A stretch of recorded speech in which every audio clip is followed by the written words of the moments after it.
Good morning student, मैं गीतिका आपकी geography की क्लास के लिए आज कल मैंने जो आपको वीडियो भेजा था वो आपको रिपीट वीडियो था। मीन्स आप लोगों को मैंने जो पढ़ाया उसमें से रिपीट करके वापस से कुछ जो आपको समझ सकते हो आप उसके लिए भेजा गया था।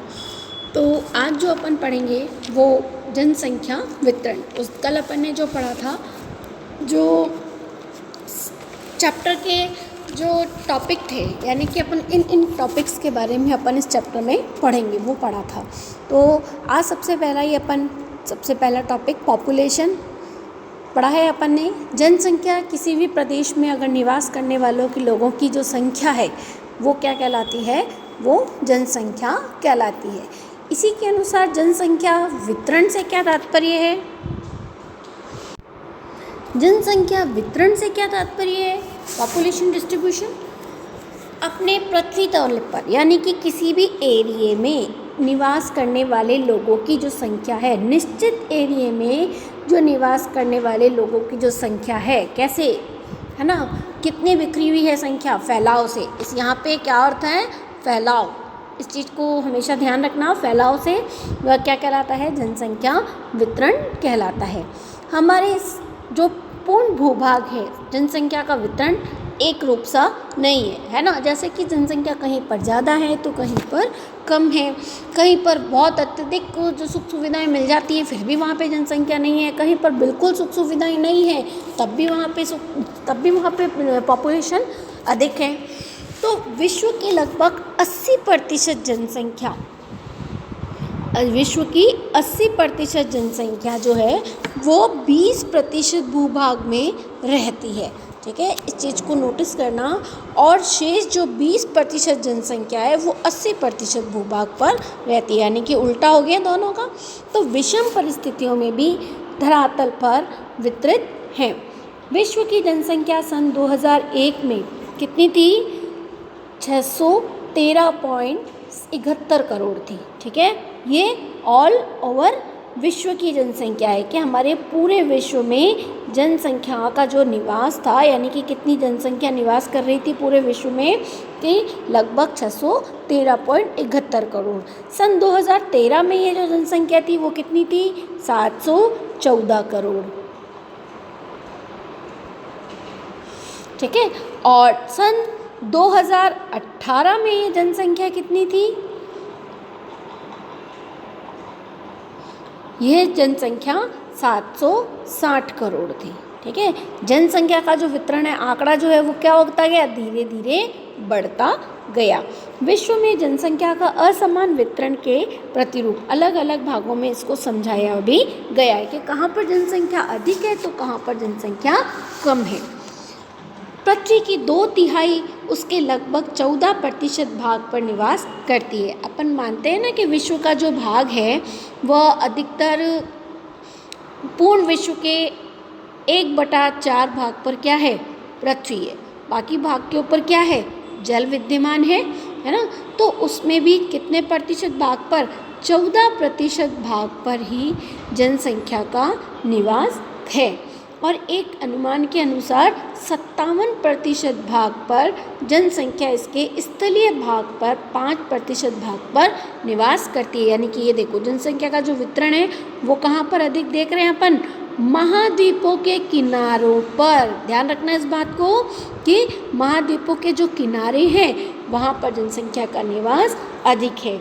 90% भूभाग पर 10% जनसंख्या व 90% जनसंख्या 10% भूभाग पर रहती है।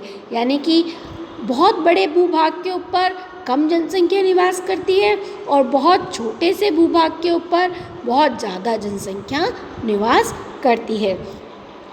विश्व की 85% जनसंख्या उत्तरी गोलार्ध में। उत्तरी गोलार्ध ये हमारी क्या है? इक्वेटर है, विषुवत रेखा है, भूमध्य रेखा है।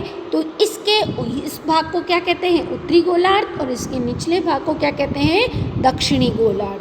ठीक है, तो हमारी विश्व की कुल जनसंख्या में से 85% जनसंख्या कहाँ निवास करती है?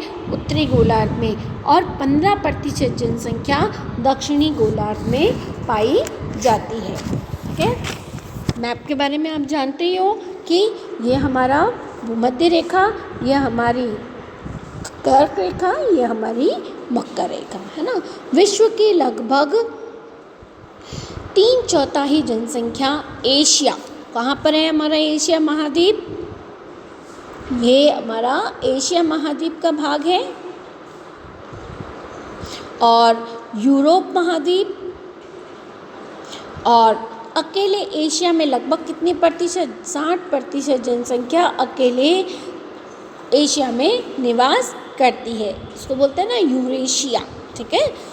विश्व की 80% जनसंख्या 20 डिग्री से 60 डिग्री के उत्तरी अक्षांश के मध्य रहती है। अब ये तो है हमारा 0 डिग्री, ये है हमारा 20 डिग्री, ये तो हमारी ट्रॉपिकल ऑफ कैंसर, ये ट्रॉपिकल ऑफ कैप्रिकॉर्न। तो इन जनसंख्याओं में हम देखते हैं कि ये जो हमारी 20% से, यानी कि 20 से लेके और 40-60 डिग्री चैनल तक हमारे दोनों ही गोलार्धों में जनसंख्या का निवास बताया जाता है। जनसंख्या इन जगहों पर अधिक निवास करती है। इस चीज़ को ध्यान रखना कि जनसंख्या शीत कटिबंध में रहना पसंद करती है। धरातल के अनुसार लोगों का जो बसाव है वो समतल जगहों पर रहने के लिए योग्य माना जाता है।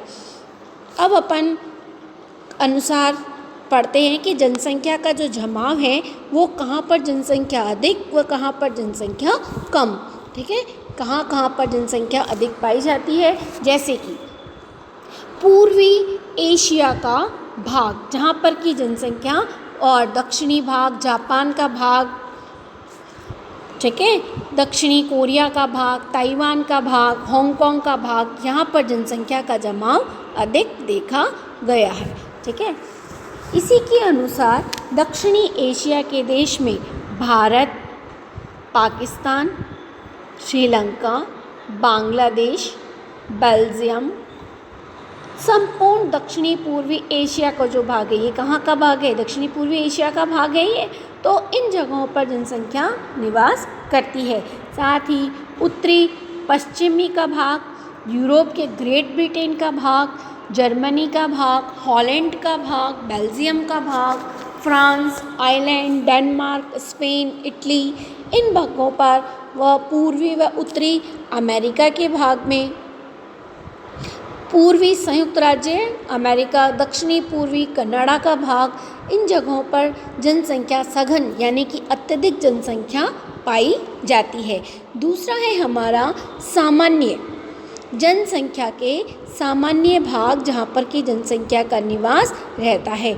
मानव अपने अनेक स्थानों पर प्रकृति के साथ साथ अनुकूलन भी किया है कि नहीं किया है। मानव कहाँ निवास करने रखता है, जहाँ पर उसको सुख सुविधाएं मिल सके। जैसे अपन को उसको प्रभावित करने वाले जो कारक हैं वो भी अपन पढ़ेंगे अभी, कि भौतिक वो दशाएं जो हैं, भौगोलिक जो दशाएं हैं वो भी ज़रूर मानव को प्रभावित करती हैं। जैसे कि मानव को कुछ ऐसे भाग, जैसे दक्षिण अफ्रीका के जो भाग हैं जिसमें कि तांबे की पेटी के कारण वहाँ पर लोगों का बसाव अधिक है, अनुकूल नहीं है वहाँ पर रहने के लिए दक्षिण अफ्रीका का भाग, बट फिर भी किसके कारण लोगों का बसाव है, तांबे की उपलब्धता के कारण। तो ये एक अपन क्या बोल सकते हैं, ये अपन कह सकते हैं कि ये एक अनुकूलन नहीं है, फिर भी लोगों का बसाव है। इसी प्रकार कमरा व कनाडा के यूरेनियम शहर में भी यूरेनियम के कारण तथा पश्चिमी ऑस्ट्रेलिया के स्वर्ण के खनन के कारण जनसंख्या वहाँ पर सघन पाई जाती है ना। नेक्स्ट है हमारा विरल जनसंख्या के प्रदेश। ये प्रदेश जहाँ पर विश्व की लगभग 70% भाग पर स्थित है। ऐसे कई भाग हैं जहाँ पर की जनसंख्या बहुत कम है, लेकिन 5% भाग ही वहाँ पर जनसंख्या का निवास है। वहाँ पे धरातलीय भाग भी है, प्रतिकूल दशाएं भी हैं, लेकिन फिर भी क्या होता है कि कहीं पर ऐसे भी हो सकता है कि उद्योग धंधे स्थापित नहीं हो सकते। और आजकल जो सभी क्रियाएं हैं, आर्थिक की जो स्थिति है वो किस पर निर्भर है, कृषि पर या उद्योग धंधों पर। तो इसी प्रकार कुछ उच्चावच व जलवायु की विषम परिस्थितियों के कारण जनसंख्या वहाँ पर विरल पाई जाती है। अति न्यून जनसंख्या के प्रदेश, जिसमें आपको अति न्यून के नाम लेते ही समझ में आ गया होगा हमारा मरुस्थलीय भाग, जहाँ पर की जनसंख्या का जमाव समतल भाग है, लेकिन फिर भी वहाँ पे जनसंख्या नहीं पाई जाती है। जलवायु के कारण, धरातल की कठोरता के कारण और बहुत अत्यधिक ठंड के कारण, शीतलन के कारण मरुस्थलीय भागों में विषुवत रेखीय के आर्द्र वन व मध्य अक्षांशीय मरुस्थल प्रदेश इन भागों में आते हैं कि जहाँ पर जनसंख्या बहुत ही विरल है। ठीक है, अब अपन पढ़ते हैं जनसंख्या वितरण को प्रभावित करने वाले कारक। देखो, सबसे पहला कारक है हमारा विश्वव्यापी। ये सही में अवस्थिति को, किसी भी जगह की स्थिति को समझने के लिए अगर वहाँ पर भूगर्भिक दशाएं यानी कि धरातलीय भाग नहीं है, अगर वो सही स्थिति पे, अपन ने क्या पढ़ा था, लोगों का बसाव 20 डिग्री से लेके 60 डिग्री तक अत्यधिक जमाव रहता है। तो कुछ विषमताएं होने के कारण, स्थिति सही नहीं होने के कारण वहाँ पे लोगों का बसाव नहीं भी हो सकता है।